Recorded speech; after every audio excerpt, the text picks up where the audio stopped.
அப்போ அதுக்கு அடுத்த லெவல்ல இருக்கிறது தான் இந்த E20 E30 எத்தனால் கலந்த மிக்ஸ் வர்றது எல்லாமே. ஓகேவா? அதனால டைரக்டா கொண்டு போயிட்டு எத்தனால் கலந்த ஒரு ஃபியூலை ஃபிளைட்ல போட முடியாது. அதனாலதான் என்ன பண்ணுவாங்கன்னா அதுக்கு பேர் வந்து எத்தனால் டு ஜெட் டெக்னாலஜி, ETJன்னு சொல்லுவாங்க. அந்த டெக்னாலஜியை பயன்படுத்தி இதை டிரான்ஸ்ஃபார்ம் பண்ணுவாங்க. அந்த வேலையை இந்த கம்பெனி பார்க்குது. Water and waste water treatment பண்றாங்க. அதாவது industrial water waste water system work பண்றது, கிரிட்டிக்கல் ப்ராசஸ் இன்ஜினியரிங் பண்றது, அதுக்கப்புறம் ஆயில் அண்ட் கேஸ் செக்டருக்கான சிஸ்டம் ஃபைண்டிங் அப்ளிகேஷன் அப்படின்னு நிறைய வேலைகளை இந்த நிறுவனத்துடைய சப்சிடரிஸ் கம்பெனிஸ் பண்ணிட்டு இருக்கு. அதாவது இந்த கம்பெனியை பொறுத்த வரைக்கும் இவங்க வந்து ப்ரொடக்ஷன் பண்றாங்க அப்படின்னா கட்டுமானத்தின் வலிமை, கட்டிடங்களின் பாதுகாப்பு, ஸ்ரீ துர்கா TMT கம்பிகள்.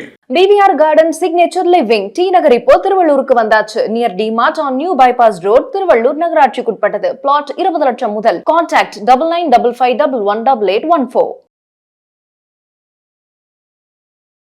நியூஸ் கே பார்த்துக்கிட்டு இருக்க வருங்கால கோடீஸ்வரர் அனைவருக்கும் வணக்கம். இந்த வீடியோல முழுக்க வந்து நம்ம எத்தனால் கம்பெனிஸ் பத்தி பார்க்க போறோம். எத்தனால் தயாரிக்கிற கம்பெனிஸ், எத்தனால் கொடுக்குற கம்பெனிஸ் எல்லாத்தையும் நம்ம கலந்து கட்டி பார்க்கலாம்னு ஒரு பிளான் பண்ணியிருக்கேன். அதனால இது முழுக்க எஜுகேஷனல் பர்பஸுக்காகவும் இன்ஃபர்மேட்டிவ் பர்பஸுக்காக மட்டும்தான். இதுல சஜஷனும் அட்வைஸோ கொடுக்க போறது இல்லை. ஸோ மென்ஷன் பண்ண போற ஸ்டாக்கை நீங்க வாங்கணும் அப்படின்னு நினைச்சீங்கன்னா உங்களுக்கு நல்லா தெரிஞ்ச ஒரு செபி ரிஜிஸ்டர்ட் அட்வைசரை கேட்டுக்கிட்டு நீங்களும் நல்லா ஓன் ரிசர்ச் பண்ணிட்டு அதுக்கப்புறமா வாங்க. ஃபர்ஸ்ட் வந்து 10% எத்தனால் பிளெண்ட் பண்ணிக்கலாங்க அப்படிங்கிற கான்செப்டை கொண்டு வந்தாங்க. அப்புறம் E20 பெட்ரோல்னு கொண்டு வந்தாங்க. இப்போ வந்து 85% எத்தனால்ல ஓடக்கூடிய வண்டிகள்லாம் வந்துருச்சு. அதெல்லாம் வந்து ரீசெண்டா லான்ச் பண்ணிட்டாங்க. அடுத்தது 100% எத்தனால்லேயே ஓடக்கூடிய கார் எல்லாம் தயாரிக்க போறோம், பைக் எல்லாம் தயாரிக்க போறோம் அப்படின்னு அதற்கான ரிசர்ச் ஒர்க் எல்லாம் போயிட்டு இருக்கு. ஒவ்வொரு காலகட்டத்திலையும் ஒவ்வொரு எனர்ஜி தேடி மனிதன் ஓடிக்கிட்டே இருக்கிறான் அப்படிங்கிறதான் இது காட்டுது. அன்னைக்கு நம்ம டெவலப் ஆகிட்டே இருக்கிறோம். நெக்ஸ்ட் இன்னைக்கு இருக்கும்போது நாளைக்கு இருக்கும்போது நாளைக்கு இன்னும் பெட்டரா இருக்கும்ல, அதுதான் விஷயம். ஸோ அந்த அடிப்படையில் இப்போ எப்பயுமே வந்து ஷேர் மார்க்கெட்டை பொறுத்த வரைக்கும் அது வந்து ஃபியூச்சரிஸ்டிக்கான விஷயம் தான். நாளைக்கு என்ன நடக்கும் அப்படிங்கிறத பார்த்து இன்வெஸ்ட் பண்றது ரொம்ப முக்கியம். அந்த அடிப்படையில் இப்போ எத்தனால் வந்து இன்னைக்கு ட்ரெண்டா இருக்கு அப்படிங்கிறது இல்லை, எத்தனால் ஃபியூச்சரா இருக்க போகுது அப்படிங்கிறதா நம்ம தெரிஞ்சிக்க வேண்டிய விஷயமா இருக்கு. அதனாலதான் எத்தனால பேஸ் பண்ணி இருக்கக்கூடிய கம்பெனிஸ்ல இன்வெஸ்ட் பண்ணலாமாங்கிறத நம்ம இப்ப பாக்குறோம். ஓகே, சோ ஃபர்ஸ்ட் நம்ம பாக்குறது ட்ரூ ஆல்ட் பயோ எனர்ஜிங்கிற ஒரு கம்பெனி. இந்த ட்ரூ ஆல்ட் பயோ எனர்ஜிங்கிற கம்பெனி வந்து இந்தியாவில் இருக்கக்கூடிய ஒரு முக்கியமான லார்ஜஸ்ட் எத்தனால் ப்ரொடியூசிங் கம்பெனின்னு சொல்லலாம். சோ டோட்டலா பாத்தீங்கன்னா ஒரு 365 நாள்ல வந்து இந்த சுகர் கேன் மூலமா எத்தனால் தயாரிக்கிறது 100 நாள் தான் இருக்குமா. மீதி நாள்ல வந்து மெய்ஸ், அதுக்கப்புறம் புரோக்கன் ரைஸ் மூலமா எத்தனால் ப்ரொடியூஸ் பண்ணுவோம்னு சொல்றாங்க. அது வந்து ஒரு 200 to 230 days வரைக்கும் பண்ண முடியும் அப்படின்னு இருக்கு. இது இல்லாம இந்த கம்பெனி வந்து 4 key verticalல இவங்களுடைய எக்ஸ்பான்ஷனை பண்ணிட்டு இருக்காங்க. அது என்ன பாத்தீங்கன்னா CBG ஒன்னு, CBGனா கம்ப்ரஸ்டு பயோகேஸ், அதுக்கப்புறம் சஸ்டைனபிள் ஏவியேஷன் ஃபியூல், SAF சொல்லுவாங்க. ஏன் இந்த சஸ்டைனபிள் ஏவியேஷன் ஃபியூல் அப்படிங்கிறது வருதுன்னா, நீங்க இப்போ ஏவியேஷன் ஃபியூல் அப்படிங்கிறது ஹை டென்சிட்டி இருக்கக்கூடிய பெட்ரோல். ஓகேவா? அந்த ஹை டென்சிட்டி இருக்கக்கூடிய பெட்ரோலை நம்ம பைக்ல இருக்க ஊத்துற, கார்ல ஊத்துற பெட்ரோல் கொண்டு போய் ஃபிளைட்டுக்கு போட முடியாது. அப்போ அதுக்கு அடுத்த லெவல்ல இருக்கிறது தான் இந்த E20 E30 எத்தனால் கலந்த மிக்ஸ் வர்றது எல்லாமே. ஓகேவா? அதனால டைரக்டா கொண்டு போயிட்டு எத்தனால் கலந்த ஒரு ஃபியூலை ஃபிளைட்ல போட முடியாது. அதனாலதான் என்ன பண்ணுவாங்கன்னா அதை ப்ராசஸ் பண்ணி சஸ்டைனபிள் ஏவியேஷன் ஃபியூலா மாத்துவாங்க. அதுக்கு பேர் வந்து எத்தனால் டு ஜெட் டெக்னாலஜி, ETJன்னு சொல்லுவாங்க. அந்த டெக்னாலஜியை பயன்படுத்தி இதை டிரான்ஸ்ஃபார்ம் பண்ணுவாங்க. அந்த வேலையை இந்த கம்பெனி பார்க்குது. அதுக்கப்புறம் ரிட்டைல் ஃபியூல் நெட்வொர்க் இவங்க வச்சிருக்காங்க, எத்தனால் இன்ஃப்ராஸ்ட்ரக்சர் இவங்க வச்சிருக்காங்க. இந்த மாதிரி 4 கேட்டகரியில 4 ஏரியால இவங்க ஒர்க் பண்றாங்க. கம்ப்ரஸ்டு பயோகேஸை பொறுத்த வரைக்கும் இப்போ ரொம்ப ஸ்மால் ஸ்கேல்ல தான் பண்றாங்க. அதாவது 10 டன் பெர் டேங்கிற அளவுக்கு பண்ணிட்டு இருக்காங்க. இதை ஃபியூச்சர்ல 162.2 டன் அப்படிங்கிற அளவுக்கு இன்க்ரீஸ் பண்றதுக்கு ஒர்க் பண்ணிட்டு இருக்காங்களாம். சுமிட்டோமோ கார்பரேஷன் அப்படிங்கிற ஒரு ஜாப்பனீஸ் கம்பெனி கூட இவங்க டைப் போட்டிருக்காங்க. அதுக்கப்புறமா நபார்டு கூட டெட் ஈக்விட்டி மிக்ஸ்ல, அதாவது 70-30 அப்படிங்கிற டெட் ஈக்விட்டி மிக்ஸ்ல 340 crore ஒரு பெரிய பிளான்ட் இவங்க கன்ஸ்ட்ரக்ட் பண்ணிட்டு இருக்காங்க. மகாராஷ்டிரா அந்த மாதிரியான பகுதிகளில் இதெல்லாம் அமைஞ்சிக்கிட்டு இருக்கு. ஸோ நிறைய எக்ஸ்பென்ஷன் பிளான்லாம் போயிட்டு இருக்கு இந்த கம்பெனிக்கு. இந்த சஸ்டைனபிள் ஏவியேஷன் ஃபியூலுக்காக மட்டுமே 2250 கோடி ரூபாய் இன்வெஸ்ட் பண்ண போறாங்களாம். அதுக்காக டெக்னாலஜி லைசன்சிங் பார்ட்னரா ஹனிவெல் கம்பெனியை இவங்க போட்டிருக்காங்க. அந்த கம்பெனி கூட அக்ரிமெண்ட் சைன் பண்ணிருக்காங்க. ஸோ டைரக்ட் கன்சியூமர் அக்சஸ் பண்ணக்கூடிய டவுன் ஸ்ட்ரீம் இவங்க கிட்ட இருக்கு, ரிட்டைல் டவுன் ஸ்ட்ரீம் நெட்வொர்க் இருக்கு. அப்படிங்கிறதுனால அதுவும் இந்த கம்பெனிக்கு வந்து ஒரு நல்ல ரெவன்யூவை ஜெனரேட் பண்ணும் அப்படின்னு சொல்லப்படுது. அடுத்து நம்ம பாக்குறது கோதாவரி பயோ ரிஃபைனரிஸ்ங்கிற கம்பெனி. இந்த கோதாவரி பயோ ரிஃபைனரிஸ் எடுத்துக்கிட்டீங்கன்னா இவங்க வந்து கவர்மெண்டுடைய EBP ப்ரோக்ராம்ல இருக்காங்க. EBPனா எத்தனால் பிளண்டிங் ப்ரோக்ராம்ல இருக்காங்க. ஸோ 80% மேல இந்த ப்ரோக்ராமுக்காக தான் சப்ளை ஆகுது, கவர்மெண்ட்டுக்கு தான் சப்ளை பண்றாங்க. 13% வந்து எக்ஸ்ட்ரா நியூட்ரல் ஆல்கஹால், ENA சொல்லக்கூடிய எக்ஸ்ட்ரா நியூட்ரல் ஆல்கஹாலுக்காக போகுது. அதுக்கப்புறம் 6% அதர் கிரேடுக்கு போகுதுன்னு சொல்றாங்க. ஏன்னா இவங்க வந்து இந்த ஈத்தைல் வினைல் ஈத்தர் பண்றாங்க, அதுக்கப்புறம் MPO பண்றாங்க.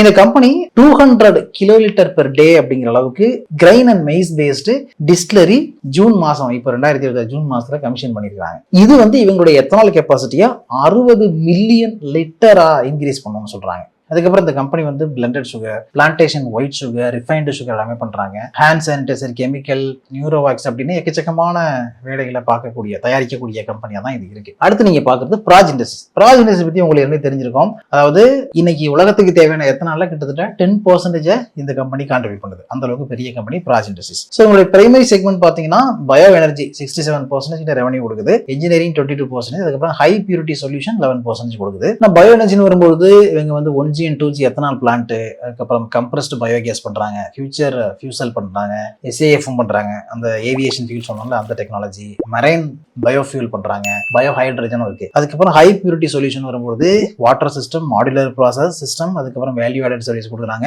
இவங்களுக்கு கீழே இருக்கக்கூடிய சப்சிடரி கம்பெனி மூலமா இன்னும் நிறைய வேலைகளை பண்றாங்க, டர்ன்கி சொல்யூஷன்லாம் கொடுக்குறாங்க. இன்ஜினியரிங் பிசினஸ் வரும்போது water and waste water treatment பண்றாங்க, அதாவது industrial water waste water system work பண்றது, கிரிட்டிக்கல் ப்ராசஸ் இன்ஜினியரிங் பண்றது, அதுக்கப்புறம் ஆயில் அண்ட் கேஸ் செக்டருக்கான சிஸ்டம் ஃபைண்டிங் அப்ளிகேஷன் அப்படின்னு நிறைய வேலைகளை இந்த நிறுவனத்துடைய சப்சிடரிஸ் கம்பெனிஸ் பண்ணிட்டு இருக்கு. ஸோ வைக்கோல் வேஸ்ட் இந்த மாதிரியான, அதாவது அக்ரிகல்ச்சர் மூலம் நிறைய வேஸ்ட் ஆகக்கூடிய பொருட்கள் இருக்குல்ல, அதை வந்து எப்படி பயோகேஸா மாத்துறது, அதுல இருந்து என்ன கொடுக்கலாம் அப்படின்னு நிறைய பண்ணிட்டு இருக்க கம்பெனி தான் இந்த பிராஜ் இண்டஸ்ட்ரீஸ். அதுலயும் மேஜர் போர்ஷன் இவங்க வச்சிருக்காங்க.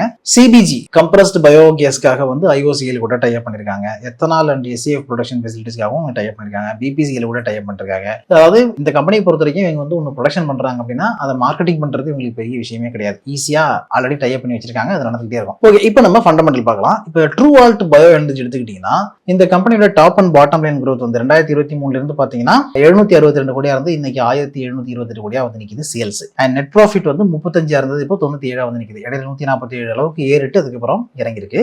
இன்னைக்கு நிலைமைக்கு இந்த கம்பெனியோட மார்க்கெட் கேப் 3900 கோடி. ஓகே, ஸ்மால் கேப் கம்பெனி தான் இது. ஸ்டாக் PE ரேஷியோ 41க்கு மேல இருக்கு, இண்டஸ்ட்ரி PE 19 இருக்கு. அப்ப PE ரேஷியோ அடிப்படையில் அதிகமாக தான் ட்ரேட் ஆகிட்டு இருக்கு.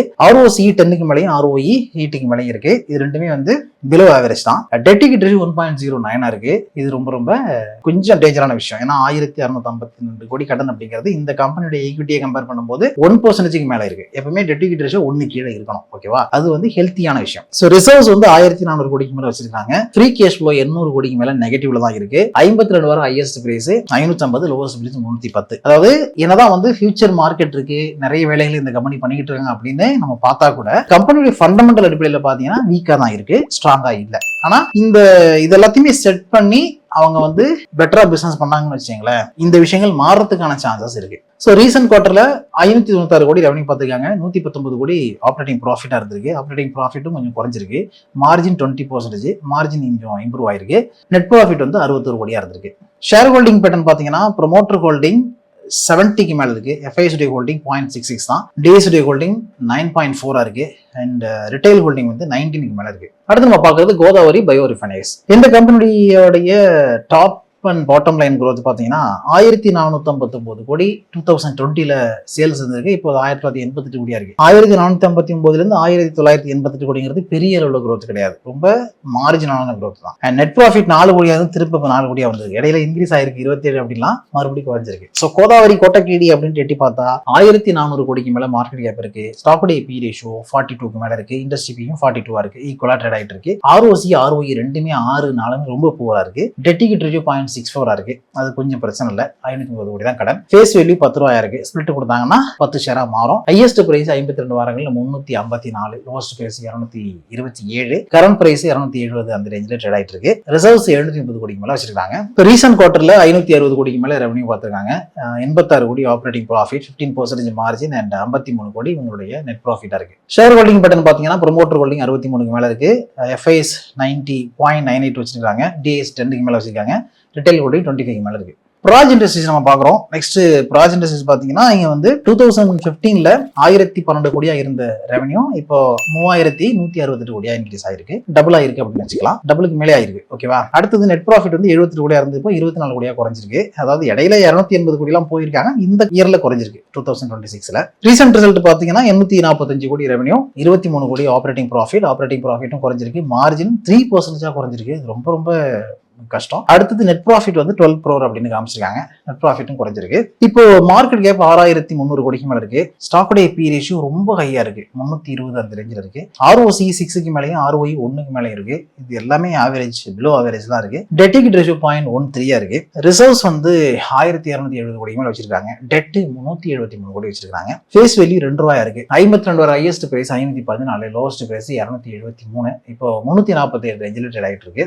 Share holding pattern, promoter holding 32க்கு மேலேயும், FICD ஹோல்டிங் 17க்கு மேலேயும், DSD ஹோல்டிங் 12க்கு மேலேயும், ரிட்டைல் ஹோல்டிங் 36க்கு மேலேயும் இருக்கு. ஸோ 3 கம்பெனியுமே பாத்தீங்கன்னா ஃபண்டமெண்டலி வந்து நான் வீக்கா இருக்கேன்னா நீ வீக்கா இருக்கே அப்படின்னு போட்டி போட்டுருக்க மாதிரி தான் இருக்கு. ஆனா எத்தனால் இண்டஸ்ட்ரி அப்படிங்கிறது வந்து நல்ல growth இருக்கக்கூடிய இண்டஸ்ட்ரி தான், அதுல மாற்றுக்கிறது இல்லை. அதை நோக்கி தான் போயிட்டு இருக்கு இந்த உலகம். அப்ப இந்த கம்பெனிஸ் எல்லாம் வந்து ஒருவேளை நாளைக்கு இதெல்லாம் சரி பண்ணி வர்றாங்க அப்படின்னா பெட்டரா பெர்ஃபார்ம் பண்றதுக்கான வாய்ப்புகள் இருக்கு. பட் இப்போதைக்கு நீங்க பாத்தீங்கன்னு வச்சுங்களேன், ரொம்ப வீக்கான சிச்சுவேஷன்ல தான் 3 கம்பெனிஸுமே இருக்கு. அதையும் படுமோசமா இருக்கிறது எதுன்னு பாத்தீங்கன்னா ப்ராஜ் இண்டஸ்ட்ரியா இருக்கு. அது ஃபண்டமெண்டல் அடிப்படையில சொல்றேன், பிசினஸ் அடிப்படையில சொல்ல, ஃபண்டமெண்டல் அடிப்படையில சொல்றேன். ஓகேவா? சோ இது முழுக்க எஜுகேஷனல் பர்பஸ்க்காகவும் இன்ஃபர்மேட்டிவ் பர்பஸ்க்காக மட்டும்தான் சஜஷனும் அட்வைஸோ கொடுக்கறதா இல்லை. அதனால மென்ஷன் பண்ணிருக்க இந்த ஸ்டாக்ல நீங்க இன்வெஸ்ட் பண்ண நினைச்சீங்கன்னா உங்களுக்கு நல்லா தெரிஞ்ச ஒரு செபி ரெஜிஸ்டர்ட் அட்வைசரை கேட்டுக்கிட்டு நீங்களும் ஓன் ரெஜிஸ்டர் பண்ணிட்டு அதுக்கப்புறமா வாங்க. ஏன்னா நான் ஒரு செபி ரெஜிஸ்டர்ட் அட்வைசர் கிடையாது. இதே மாதிரி அடுத்த ஒரு வீடியோல மீட் பண்ணுவோம். அது வரைக்கும் உங்களை நீங்க பத்திரமா பார்த்துங்க.